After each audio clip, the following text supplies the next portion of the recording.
وسلام عليك يا سيدي يا رسول الله وعلى آلك وأصحابك يا سيدي يا حبيب الله بلغ العلا بكماله كشف الدجى بجماله حسنت جميع خصاله صلوا عليه وآله يا صاحب الجمال ويا سيد البشر من وجهك المنير لقد نور القمر لا يمكن الثناء كما كان حقه بعد الخدا بزرگ توئی قصہ مختصر۔ حضرات محترم، قرآن مجید فرقان حمید کی آیہ مبارکہ جو آپ حضرات کے سامنے تلاوت کرنے کا شرف حاصل کیا ہے، اس کے ضمن میں آج میں آپ حضرات کے سامنے حضرت خواجہ خواجگان خواجہ معین الدین چشتی اجمیری رحمۃ اللہ تعالیٰ علیہ کے حالات کے متعلق چند باتیں عرض کروں گا، کیونکہ رجب شریف کا مہینہ جو ہے وہ شروع ہو چکا ہے اور 6 رجب المرجب حضرت خواجہ خواجگان خواجہ معین الدین چشتی اجمیری رحمۃ اللہ تعالیٰ علیہ کا عرس مبارک اجمیر شریف کے اندر ہوتا ہے، اور پوری دنیا میں آپ کے عقیدت مند آپ کے عرس کی محافل جو ہیں ان کو منعقد کرتے ہیں۔ ہمارے ہاں 4 طریقت کے معروف سلسلے ہیں: نقشبندیہ، چشتیہ، قادریہ اور سہروردیہ۔ ہمارے بر صغیر اور سینٹرل ایشیا میں یہ معروف سلسلے ہیں طریقت کے۔ ان میں سلسلہ چشتیہ کے سرخیل اور سربراہ حضرت خواجہ معین الدین چشتی اجمیری رحمۃ اللہ تعالیٰ علیہ ہے۔ حضرت خواجہ معین الدین چشتی اجمیری رحمۃ اللہ تعالیٰ علیہ آپ خراسان، یہ ادھر افغانستان کے علاقے میں یہ شہر ہے، وہاں اس کے قریب سنجر، وہاں آپ پیدا ہوئے۔ اسی مناسبت سے آپ کو سنجری بھی کہا جاتا ہے۔ نسب کے اعتبار سے آپ حسنی اور حسینی سید تھے، کہ آپ کے والد گرامی کا نسب جو ہے حضرت امام حسین تک پہنچتا ہے، اور آپ کی والدہ جو ہیں وہ امام حسن مجتبیٰ آپ کی اولاد میں سے تھی۔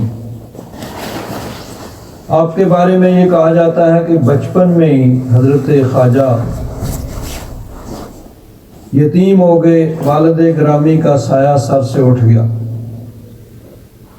والد گرامی نے ایک باغ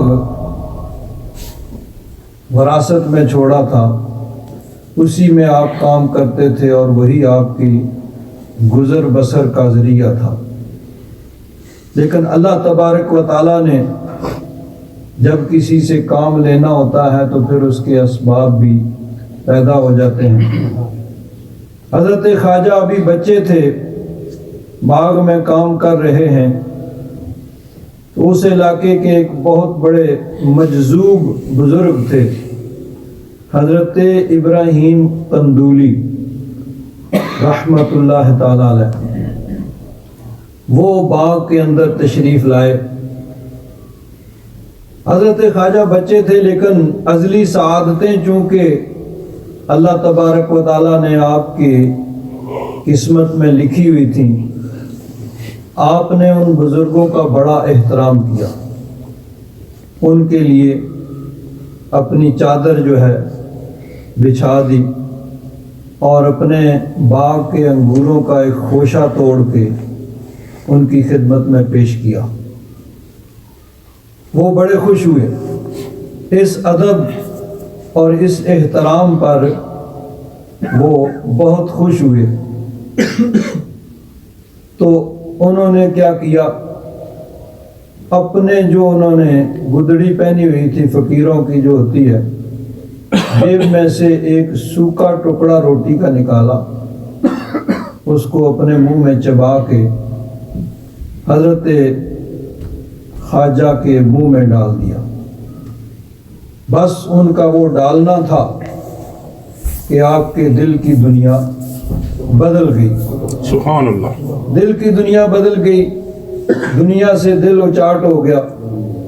پھر آپ نے علم دین حاصل کیا، تصوف کی طریقت کی منزلیں طے کیں، اور پھر ایک وقت آیا کہ آپ کو سلطان الہند کا لقب دیا گیا۔ تو اب سبب کیا بنا؟ ایک بزرگ کا ادب اور احترام۔ آپ نے ادب اور احترام کیا، وہ خوش ہوئے، اور خوش ہو کے انہوں نے پھر عطا فرما دیا۔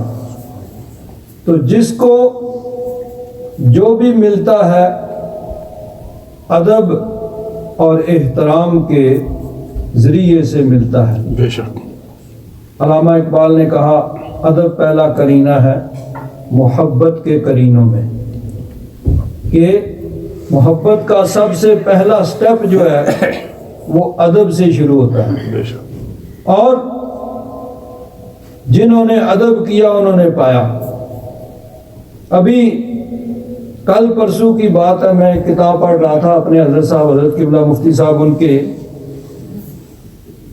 ان کے حالات کے متعلق ایک کتاب در ثمین مناقب امین، اس میں بڑی عجیب بات لکھی ہوئی، اور آپ کے صاحبزادے حضرت صاحبزادہ غازی محمد کریم مدہ ذل العالی، ان کے حوالے سے وہ لکھی ہوئی ہے۔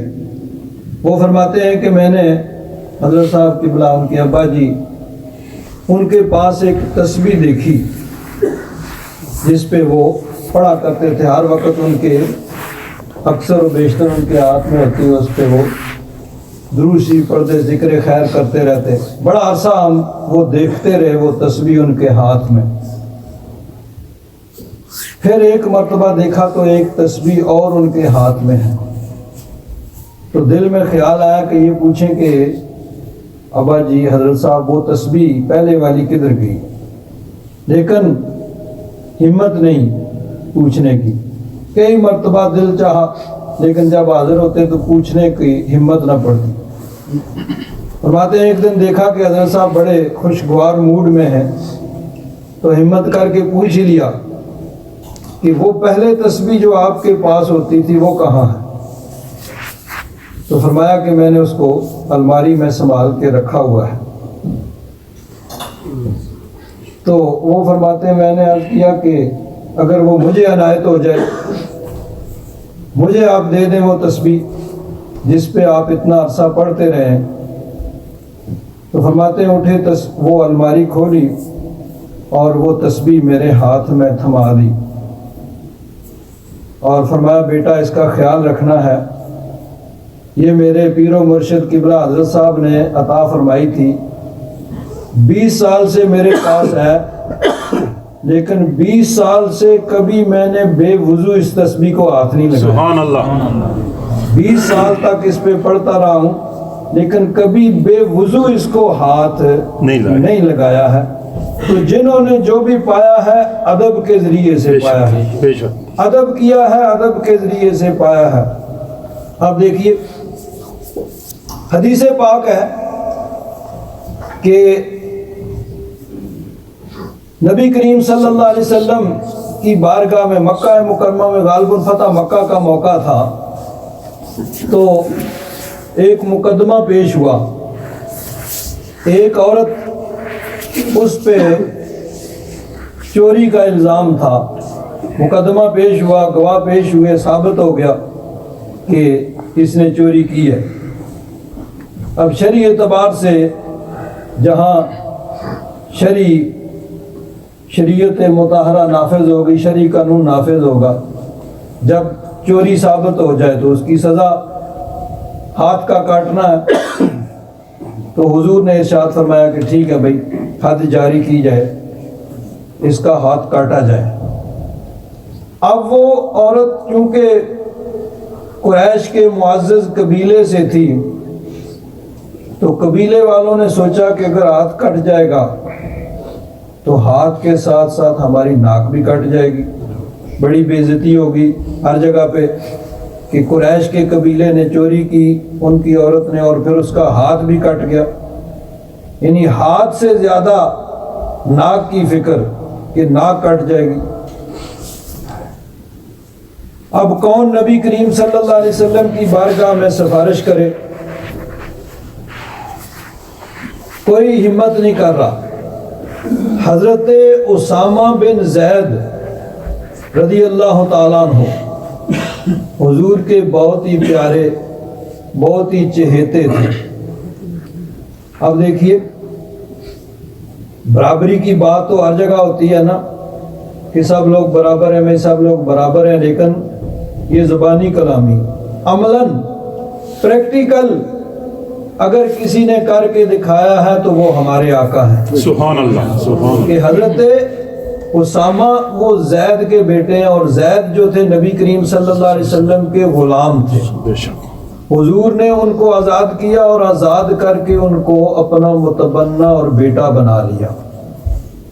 اور پھر حضرت زید رضی اللہ تعالیٰ عنہ غلام ہے۔ اس زمانے میں غلاموں کا کوئی رائٹ نہیں ہوتا تھا۔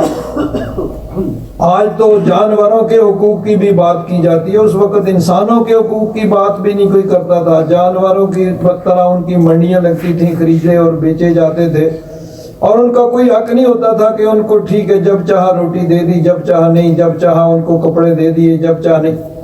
لیکن نبی کریم صلی اللہ علیہ وسلم نے کہا کہ نہیں بھائی، تمہارے بھائی ہیں، ان کو وہ دو جو تم خود کھاتے ہو، کھانے کے لیے وہ دو جو خود کھاتے ہو، اور پہننے کے لیے وہ دو جو تم خود پہنتے ہو۔ اور عملاً کر کے بھی دکھایا۔ بلکہ حضرت زید بن حارثہ رضی اللہ تعالیٰ عنہ، ان کا یہ مرتبہ اور مقام تھا کہ ام المومنین حضرت عائشہ صدیقہ رضی اللہ تعالیٰ عنہ ارشاد فرماتی ہیں کہ اگر حضرت زید بن حارثہ رضی اللہ تعالیٰ عنہ زندہ ہوتے حضور کے وصال کے وقت، تو حضور ان کو اپنا خلیفہ نامزد کرتے۔ وہ جنگ موطا میں 8 ہجری میں حضور کے وصال سے پہلے شہید ہو گئے تھے۔ تو ام المومنین فرماتی ہیں کہ اگر وہ زندہ ہوتے تو حضور ان کو اپنا خلیفہ نامزد کر کے جاتے۔ حالانکہ حضرت صدیق اکبر حضور کے بعد خلیفہ بنے، لیکن کسی حدیث میں یہ صراحت نہیں ہے کہ نبی کریم صلی اللہ علیہ وسلم نے ان کو اپنا خلیفہ نامزد کیا ہو۔ ہاں، اشارات بہت سے ملتے ہیں کہ حضور کے، اگر حضور موجود نہیں ہوتے تھے وہ نماز پڑھاتے تھے، اور حضور نے اپنے مرض وصال میں، جس میں حضور کا وصال ہوا، اس میں ان کو حکم دیا اور حضور کے حکم سے وہ نمازیں پڑھاتے رہے۔ لیکن صراحتاً حضرت صدیق اکبر رضی اللہ تعالیٰ عنہ کی خلافت کا اعلان نہیں کیا گیا۔ بعد میں صحابہ کرام رضوان اللہ تعالیٰ علیہم اجمعین نے اپنے مشورے سے متفقہ طور پر ان کو نامزد کیا۔ لیکن ام المومنین فرماتی ہیں کہ حضرت زید بن حارثہ جو حضور کے غلام تھے، جن کو حضور نے آزاد کیا تھا، اگر وہ زندہ ہوتے تو پھر حضور ان کو اپنا خلیفہ نامزد کر کے جاتے۔ یہ ہے برابری جو کر کے دکھائی ہے۔ تو حضرت زید بن حارثہ کو حضور نے بیٹا قرار دیا، اور اسامہ بن زید ان کے بیٹے، یعنی حضور کے پیارے، یوں کہہ لیجئے پوتے حضور کے۔ تو ان کو حضور کے بارگاہ میں وہ مقام حاصل تھا کہ کسی اور کو شاید حاصل نہ ہو. تو سب نے ان سے کہا بھائی آپ سفارش کریں, آپ کی سفارش حضور قبول فرمائیں گے, اور آپ کی سفارش سے یہ معاملہ حل ہو جائے گا. یہ بہت ہی معزز قبیلے کی عورت ہے, اگر اس کا ہاتھ کٹ جائے گا تو پھر یہ قبیلے والوں کی بڑی بے عزتی ہوگی, ان کی ناک کٹ جائے گی. تو آپ عرض کریں کہ حضور مہربانی فرمائیں. اب شرعی مسئلہ یہ ہے کہ جب تک کوئی آدمی قاضی کے پاس پیش نہیں ہوتا اس وقت تک مطلب ہے کہ چور کو پکڑا ہے تو اس کو چھوڑ دیا, قاضی کے پاس پیش نہیں کیا, ٹھیک ہے بھائی, بات چیت ہوگی جو کچھ بھی, جس طرح اس کو معاف کر دیا جنہوں نے. لیکن جب قاضی کے پاس پیش ہوا تو اب شریعت کے یعنی حد کے اندر کسی کی سفارش نہیں کہ جی جب جرم ثابت ہو گیا تو اب سفارش کی جائے, یہ نہیں. تو اب چونکہ جرم ثابت ہو چکا تھا, لیکن چونکہ نیا معاملہ تھا, پرانے زمانے میں ایسے ہی ہوتا تھا کہ غریب ہوتا تو اس پہ قانون جاری کیا جاتا اور جو با اثر امیر ہوتا اس کو چھوڑ دیا جاتا. تو ان لوگوں نے بھی یہی کہا کہ حضرت اسامہ بن زید حضور کی بارگاہ میں سفارش کریں تو معاملہ ٹل جائے. حضرت زید بن حارثہ حضور کی بارگاہ میں آئے اور آ کر سفارش کی کہ حضور مہربانی فرمائیے, اس کو معاف کر دیجئے, اس کو چھوڑ دیجئے, بڑے معزز قبیلے کی عورت ہے, اگر اس کا ہاتھ کٹے گا تو ہاتھ کٹنے کے ساتھ ساتھ قبیلے والوں کی بڑی بے عزتی ہو جائے گی. تو وہ چاہتے ہیں کہ آپ مہربانی فرمائیں تو اس کو چھوڑ دیں, معاف کر دیں. نبی کریم صلی اللہ علیہ وسلم نے فرمایا اسامہ بن زید تم شریعت کے معاملے میں دخل دے رہے ہو اور سفارش کر رہے ہو, تم سے پہلی قومیں اسی لیے ہلاک ہوئیں کہ ان میں سے اگر کوئی با اثر جرم کرتا تھا تو اس کے لیے قانون کو نرم کر دیا جاتا تھا, اس کو چھوڑ دیا جاتا تھا. اور اگر کوئی غریب جس کے یعنی پیچھے کوئی لشکر نہیں ہے, جس کے پیچھے کوئی سفارش کرنے والا نہیں ہے, کوئی چھڑانے والا نہیں ہے, اس پر قانون جاری کیا جاتا تھا, اور با اثر اور جو یعنی امیر اور جن کے پیچھے لشکر ہوتا تھا, جن کے سفارش کرنے والے ہوتے تھے, ان کو چھوڑ دیا جاتا تھا. اسی وجہ سے پہلی قومیں ہلاک ہوئی ہیں. اور پھر حضور نے ارشاد فرمایا سنو, لو کانت فاطمہ بنت محمد, وہ عورت جس پہ یہ حد جاری ہو رہی تھی اس کا نام بھی فاطمہ ہی تھا. تو حضور نے فرمایا تو یہ تو فاطمہ کوئی اور ہے نا قریش کی, اگر میری بیٹی فاطمہ وہ بھی چوری کرتی بالفرض تو میں اس کا ہاتھ بھی کاٹ دیتا. اب حضور کا یہ فرمان ہے. بات جو عرض کرنی ہے وہ یہ ہے, حضرت امام شافعی رحمت اللہ تعالی علیہ جب یہ حدیث بیان کرتے تو یوں بیان کرتے کہ نبی کریم صلی اللہ علیہ وسلم نے ایک بڑی معزز عورت کا نام لے کے فرمایا کہ اگر وہ بھی چوری کرتی تو اس کا بھی میں ہاتھ کاٹ دیتا. تو اب چونکہ موقع ایسا ہے کہ حضور نے تو بیان فرما دیا شرعی حکم بنت فاطمہ, فاطمہ تو بنت محمد, فاطمہ بنت محمد بھی چوری کرتی تو میں ان کا ہاتھ کاٹ دیتا. یہاں شریعت میں کسی کے لیے کوئی رعایت اور گنجائش نہیں ہے. لیکن حضرت امام شافعی رحمۃ اللہ تعالی علیہ ادب کے پیش نظر نام نہیں لیتے تھے, یہ کہتے تھے کہ حضور نے فرمایا, ایک بڑی معزز عورت کا نام لے کے حضور نے فرمایا کہ اگر وہ بھی چوری کرتی تو میں اس کا ہاتھ کاٹ دیتا. یہ ہے ادب. ایک اور حدیث بخاری شریف کے اندر ہے کہ غزوہ بدر میں جب قیدی 70 آدمی کافروں کے قتل ہوئے, 70 گرفتار ہوئے, تو ان میں حضور کے چچا حضرت عباس بھی تھے. وہ بھی کفار کے لشکر میں آئے تھے اور وہ بھی گرفتار ہوئے تھے.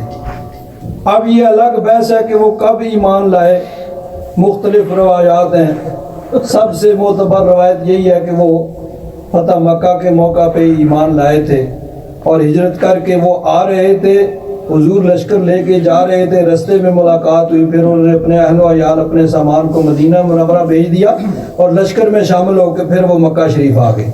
لیکن اور بھی روایات ہیں۔ تو بہرحال وہ ابو جہل کے کہنے، اس کے اکسانے، اس کے مجبور کرنے پر وہ بھی لشکر میں شامل ہو کے آئے تھے اور گرفتار ہوئے۔ 70 آدمی جو گرفتار ہوئے کفار کے۔ اب صحابہ اکرام کا حضور نے مشورہ طلب کیا، مجلس مشاورت میں سب نے اپنا اپنا مشورہ دیا۔ بالآخر فیصلہ یہ ہوا کہ فدیہ لے کے ان کو چھوڑ دیا جائے۔ فدیہ کام آئے گا، ہو سکتا ہے ان میں سے کوئی ایمان لے آئے یا ان کی آئندہ نسلوں میں سے کوئی ایمان لے آئے، یہ فیصلہ ہوا۔ اب حضرت عباس رضی اللہ تعالیٰ عنہ، آپ کی جو والدہ تھیں وہ بھی مدینہ منورہ سے تھیں، انصار میں سے تھیں۔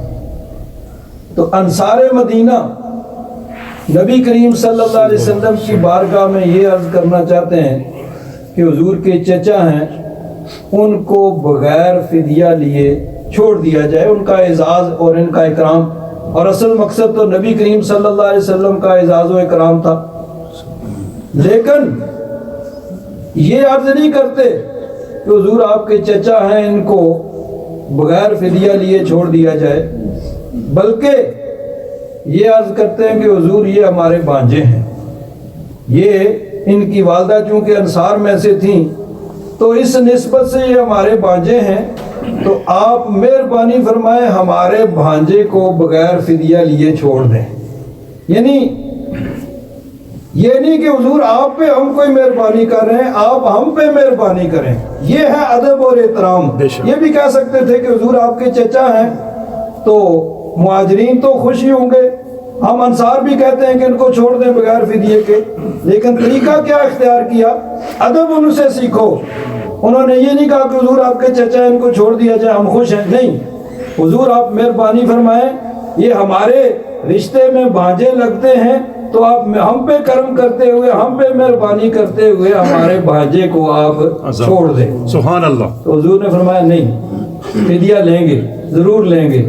کل کوئی کہے گا کہ اپنا رشتہ دار تھا اس کے لیے قانون نرم کر دیا، سب کے لیے برابر، سب سے برابر لیا جائے گا، جو طے ہوا ہے سب سے برابر لیا جائے گا۔ لیکن صحابہ اکرام رضوان اللہ تعالیٰ علیہم اجمعین کا ادب اور احترام دیکھیں کہ یہ نہیں کہ یہ محسوس ہو کہ ہم کوئی حضور پر مہربانی کر رہے ہیں، بلکہ عرض کر رہے ہیں حضور آپ ہم پہ کرم فرمائیں، ہم پہ مہربانی فرمائیں، ہماری اس نسبت کا آپ اس کا خیال رکھتے ہوئے ان کے بغیر فدیے کے چھوڑ دیں۔ تو یہ ادب اور احترام صحابہ اکرام رضوان اللہ تعالیٰ علیہم اجمعین کا طریقہ ہے، انہوں نے ادب کیا اور ادب کے ذریعے سے پایا۔ مولانا روم رحمۃ اللہ تعالیٰ علیہ بڑی پیاری بات کرتے ہیں، فرماتے ہیں از خدا خواہم توفیق ادب اور بے ادب محروم مان از لطف رب۔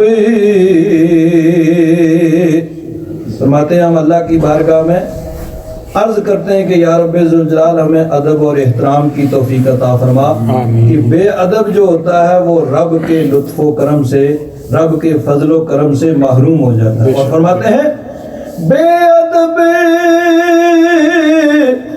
تنہا نہ خود را داشت بد بلکہ آتش در ہم آفاق زد۔ فرماتے ہیں جو بے ادب ہوتا ہے نا وہ اپنا ہی بیڑا گرک نہیں کرتا، وہ کہتا ہے کہ سارے ہی اس طرح ہو جائیں اور سب کا بیڑا گرک ہو جائے۔ اور عارف کھڑی حضرت سرکار میاں صاحب رحمت اللہ تعالیٰ علیہ ارشاد فرماتے ہیں بے ادباں مقصود نہ حاصل تے نہ درگاہے نوئی تے منزل مقصود نہ پہنچا باج ادب دے کوئی